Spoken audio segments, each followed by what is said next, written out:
The month of January continues to be a strong one for WWE, as on top of the news of their WWE Network launching February 24th at 11:05 p.m. Eastern after a new Monday Night Raw, we all found out earlier this week who will be their first inductee into the 2014 Hall of Fame, and it's none other than the Ultimate Warrior.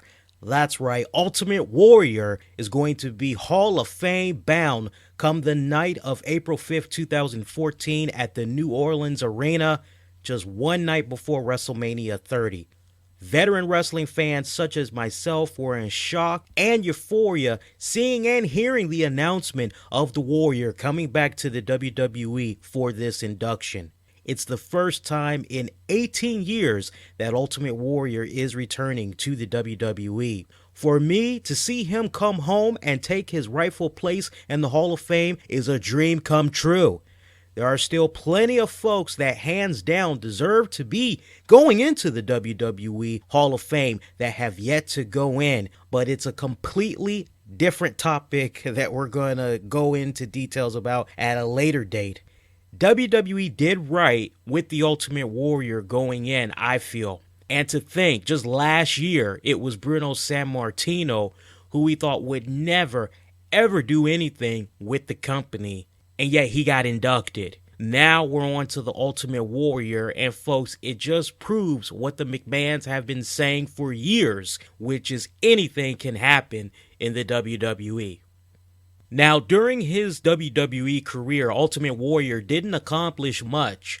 Two-time Intercontinental Champion, one-time WWF Champion, but he gave fans so many great memories with his face paint, running down to the ring, fist pumping in the air, shaking the ropes like a mad maniac. Oh my God, and the promos. My God, the endless promos this man gave us that was just so bizarre, funny, and just awe-inspiring. And when I get big enough, brother, there ain't gonna be enough room for anybody else but me, and the warrior is floating through the veins and the power of the warrior. I mean, that's just one classic example right there. This guy had some classic freaking promos, man. This man's first run in the WWF was so memorable as he was right up there with Hulk Hogan. Hell, even feuding with the man, as a matter of fact. Hell, he was so big that Vince McMahon had no choice but to go with Warrior as the champion, as that was one of the main reasons why Hulk Hogan dropped the WWF title to Warrior at WrestleMania 6 in what was dubbed as the Ultimate Challenge match that saw the Intercontinental Championship and the WWF title be on the line at the same time. To this day, no one has come close to setting that bar that the Ultimate Warrior did, as he's the only man to have held the Intercontinental and the WWF/E title at the same time. This man sold merchandise everywhere he went and was a fan favorite amongst many in the WWE. I still remember the weird-looking plush dolls of the Ultimate Warrior that was being promoted heavily on TV back in the day, and how every time I saw kids in the arena holding one of their bad boys on the TV, I used to turn to my parents and ask them, literally beg them, if I could get one. I'm smiling just thinking about that, and also about the feud that he had against the Honky Tonk Man for the Intercontinental title, Rick Rude. And hey, my personal favorite, when Ultimate Warrior was locked in a coffin by Paul Bearer and The Undertaker. You veteran wrestling fans remember how all the kids were crying when they thought Ultimate Warrior was dead, right? I do, as I thought he was dead, as officials had tried to revive him with CPR. I mean, freaking classic, man. It's great memories like that that last a lifetime. And yeah, for me personally, I've got no problem seeing Warrior go in. There's been a few times over the years where Warrior and WWE, they came close to making some type of a deal happen, but at the very last minute, Warrior backs out. Some wonder if Warrior is going to be doing it again, but I just don't see that happening this go round.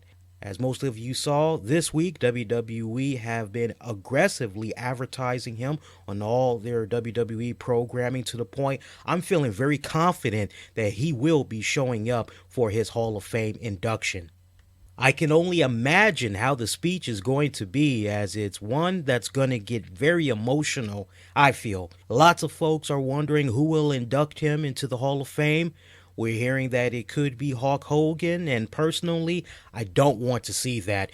These two guys, they had a long checkered history with one another in the press over the years that really is just downright freaking ugly. They haven't had anything really kind to say to one another over the years, even in the few interviews that they've given where they talk very candidly about one another. As far as who could induct the Ultimate Warrior, personally, I'd love to see the Honky Tonk Man induct him. Think about it, folks. Honky Tonk Man had put Warrior officially on the map by dropping the Intercontinental title to him in less than 30 seconds at SummerSlam 1988. And keep in mind, he had one of the longest Intercontinental reigns in the company's history, a record which is still intact this very day. We all remember how important the Intercontinental title was back then, as it was treated with high regard.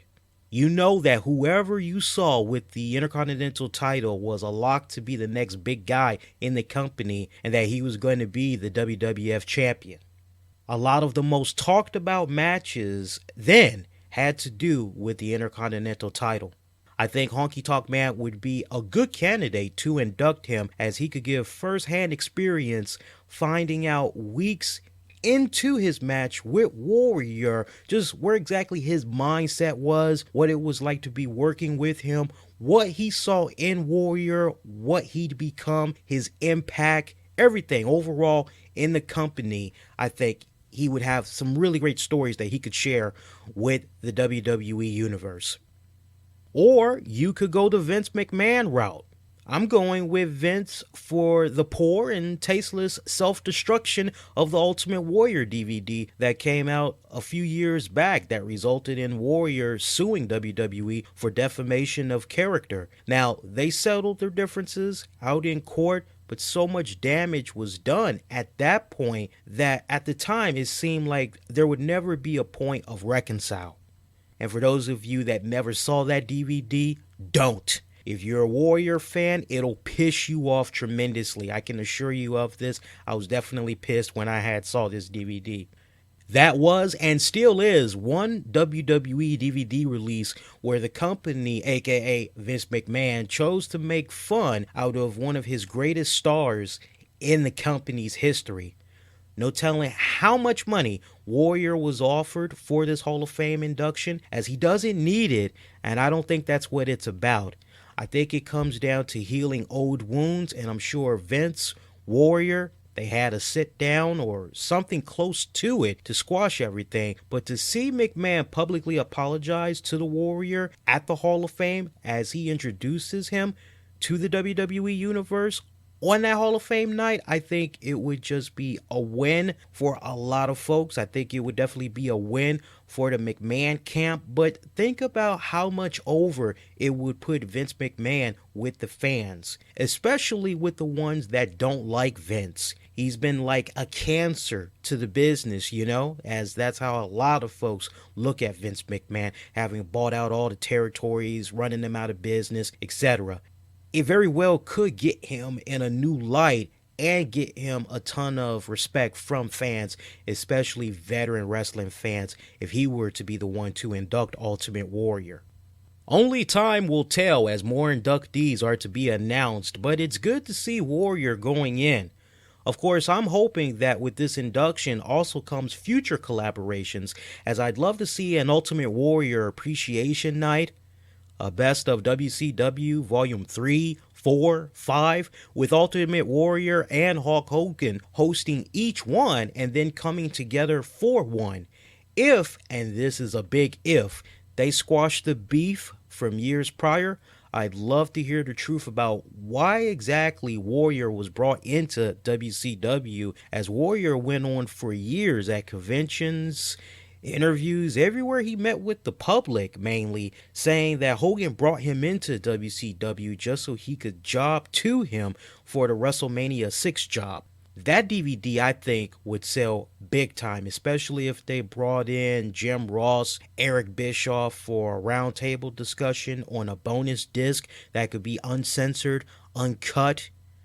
You talk about a combination right there. I think that would be a very interesting DVD. Now, I know that Bischoff is a fat chance right now because he's still under contract to TNA Wrestling, but it wouldn't surprise me to see something like this happen somewhere down the road. For those wondering, will we ever see Warrior wrestle? Well, the last time I saw Warrior wrestle was in 2008, and it was very heartbreaking to watch because of the crowd reactions. And here I thought the Baltimore crowd was bad from Old School Raw a few weeks back. Barcelona's nothing compared to them, as that Barcelona crowd was atrocious. I mean, we're talking 2008, folks. We're pretty much talking about 6 years later. Physically, he looks phenomenal, but in-ring wise, I don't know. I'm kind of thinking maybe he might be done. Still, 54 years old, it isn't that old, and I'm just gonna put something out there for you all to consider, which is don't be surprised if come WrestleMania 31 or 32, we just may end up hearing Ultimate Warrior versus Vince McMahon in a street fight or a steel cage match. Vince, I still feel, has one more good match left in him. And I think if executed right and you have the right type of storyline, it could be one that many fans could definitely sink their teeth into if WWE were to look into a Vince McMahon versus Ultimate Warrior program. I don't know about you all, but Vince McMahon versus Bret Hart, WrestleMania 26, I really don't think that should be McMahon's last WrestleMania match due to how limited Bret was in that match, as Vince mostly carried that entire match. Vince and Warrior, I think, would work very well together, as both have done a good job staying healthy over the years and injury-free. I know some of you all are probably saying, Lee, you're crazy. That is one wild idea that you got right there. It's never going to happen. As I said earlier, anything can happen in the WWE. Hey, sound off your thoughts. Let me know what you guys think about this. Post those comments down below. You can even send interactions our way on Twitter at the RCWR Show. Email us at infinity1productions@gmail.com. One more time, our email address is infinity1productions@gmail.com. And depending on the volume of comments that we're able to get from you all, we can definitely follow up on this on our weekend edition of the RCWR Show.